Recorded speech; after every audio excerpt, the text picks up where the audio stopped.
दोस्तों इस तरीके का खूबसूरत नज़ारा।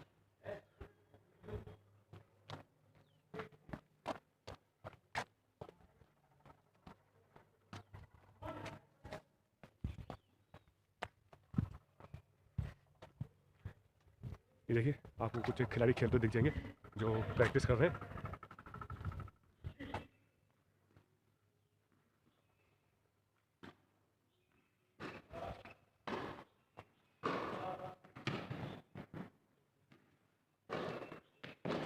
ठीक है, बढ़िया है, ऐसा होना चाहिए। ये आपको कई बार दिखा चुका हूँ मैं गगवाल वैली। असली बीच सेंटर में है, तो जब हम टेका या आदवानी होकर जाते हैं, ये टेबल टेनिस हॉल है। यहाँ पे बच्चे रुके रहते हैं, हॉस्टल है और एक जिम भी है यहाँ पे।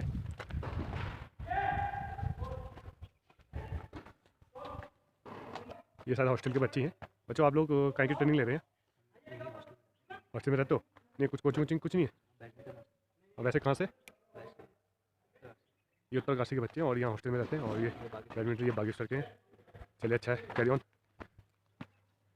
धूप काफ़ी अच्छी जगह पे बना रखा हॉस्टल बच्चों को, सर्दी में कोई दिक्कत नहीं है, धूप धाप भी बढ़िया है और नज़दीकी है प्रैक्टिस के लिए भी।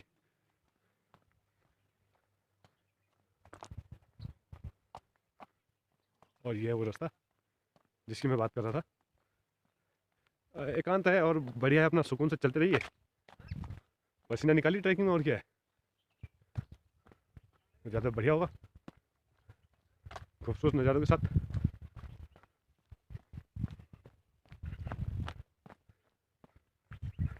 तो दोस्तों ये है जहाँ कंडोलिया थीम पार्क बना है, उसके अपर साइड का जंगल। और बीच बीच में वॉइस में अगर दिक्कत हो तो माफ़ कीजिएगा, क्योंकि यहाँ हवा इतनी तेज़ है।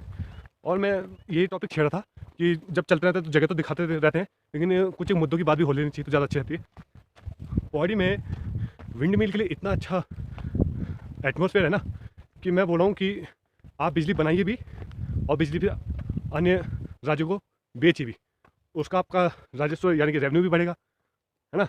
लेकिन पता नहीं उन लोगों के दिमाग में ऐसी बातें क्यों नहीं आती है, मेरी समझ में इस चीज़ का नहीं आता। पढ़े लिखे विद्वान लोग हैं, उनको तो पौड़ी में कुछ संभावनाएं दिखती नहीं है।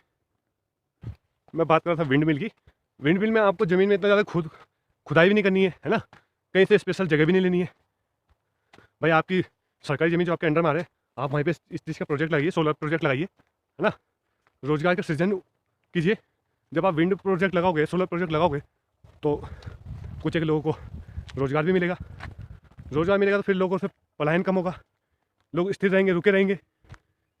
लेकिन जब आप ऐसे कुछ पहल ही नहीं करोगे तो कोई यहाँ करेगा भी क्या। लेकिन करने के लिए बहुत कुछ है, ऐसा भी नहीं कि लोग खुद भी करना नहीं चाह रहे हैं, मेहनती नहीं होना चाह रहे हैं, आलसी रहना चाह रहे हैं। सुंदर नज़ारे केवल पहाड़ों में। आमतौर पर वैसे मैं अकेला आता नहीं हूँ, पर हर किसी को साथ लाया भी नहीं जा सकता ना। किसी के पे टाइम है, किसी के पे टाइम नहीं है। जब मैं खुद इतना बिजी रहता हूँ तो दूसरे को कैसे बोल दूँ यार। तो दोस्तों बात हुई थी पसीना निकालने की, तो मेरे तो निकल चुके हैं, आपका पता नहीं। और कल मैं अपने मैगी पॉइंट से देख रहा था, कुछ एक लोगों ने जंगल में आग लगा रखी थी। अब पता नहीं वो पिकनिक बना रहे थे या क्या शरारत कर रहे थे। तो अगर आपने आग जलाई भी है, कुछ बना भी रहे हैं, तो उसको उसी टाइम पूरी कंप्लीट तरीके से बुझा के जाइए। तो दोस्तों फाइनली हम उस जगह पे या स्पॉट पे पहुंच चुके हैं जहाँ पे हमें आना चाहिए था। और ये वो सुसाइड पॉइंट है जहाँ से लोग आते हैं अपने मन में ये गंदे विचार लेके कि चलो घर वालों ने कुछ बोल दिया है, पढ़ाई में फेल हो गए हैं या अच्छा कुछ परफॉर्मेंस नहीं कर पाए हैं, मन उनका विचलित हो जाता है या बेचारे हताश हो जाते हैं। तो मैं उनसे हाथ जोड़ के रिक्वेस्ट करता हूँ कि इस तरीके के विचार मन में ना लाए। और इस तरीके के विचार से आप क्या करोगे, अपनी जीवन लीला समाप्त करके आप अपने घर वालों को और ज़्यादा दुख दोगे। और इस चीज़ों का कभी भी कुछ मोटिवेट नहीं करना चाहिए, ये आपको और डिमोशनल करते हैं। इन चीज़ों से बच के रहिए। फेल हार जीत ये तो लगी रहती है, जीवन में आगे बढ़िए। और जो भी यहाँ इस तरह के विचार लेके आता है कि मुझे ऐसा कर लेना चाहिए वैसा करना चाहिए, वो बहुत ही निंदनीय है, गंदा है। और मैं आपको एक चीज़ बताने वाला था या बता रहा था कि जो भी सबसे ज़्यादा जो उत्तराखंड बनने के बाद जो नुकसान हुआ है वो पौड़ी ज़िले को हुआ है। क्योंकि मैं पौड़ी का हूँ भाई, मुझे उस चीज़ का ज़्यादा दर्द है। और जो लोग बाहर से भी आते हैं वो भी बोलते हैं कि पौड़ी में आखिर नेताओं ने किया क्या। तो भैया नेताओं ने कुछ नहीं किया, नेताओं ने अपनी जेब गर्म की है ना। और वो जेब गर्म ही करते रहेंगे। और ये पौड़ी वालों की कभी समझ में आ नहीं रही है। कुछ पौड़ी वालों की भी गलती है कि जब उनसे कोई किसी ज़मीन की डिमांड की जाती है, माँग की जाती है, तो साफ इनकार कर देते हैं कि हम नहीं दे रहे हैं, हम अपने खेत खलिहान नहीं देंगे। यार आप मुझे एक चीज़ बताओ, आप अपने खेत खलिहान में कर क्या रहे हो? कुछ कर तो हो नहीं रहे हो आप, है ना? वो भी बेचारे थोड़े बहुत नेपाली आ रखे हैं बाहर से, वो तो वो सब्ज़ी उगा दे रहे हैं जो आपने कभी सपने में सोची भी नहीं थी। बात बुरी लग रही होगी लेकिन बात सच भी है। और इन नेताओं को मैं तो वोट देता नहीं हूँ, मेरा तो वोट ही नहीं है।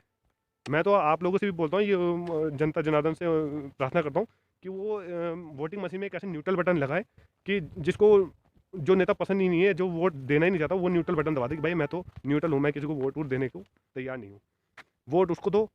ये जनता पता नहीं पीने खाने के पीछे क्या दीवानी हो जाती है कि ऐसा आदमी को खड़ा कर देती है कि वो फिर बाद में किसी लायक ही नहीं रहता, है ना?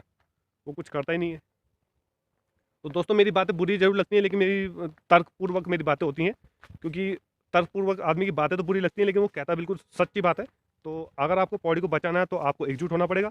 आपको अपने कुछ एक त्याग देने पड़ेंगे, जैसे आज़ादी के लिए 22-22, 23-23 साल के बच्चों ने अपनी जान दी है, वो जो हमारे आदर्श हैं और जिनको हम पूछते हैं, तो आप लोगों को भी कुछ वैसे ही करना चाहिए अपने शहर, अपने गाँव को बचाने के लिए। तो मैं यही उम्मीद करता हूँ कि मेरी बातें आपको बुरी लग रही होंगी लेकिन बहुत सच्ची बातें हैं।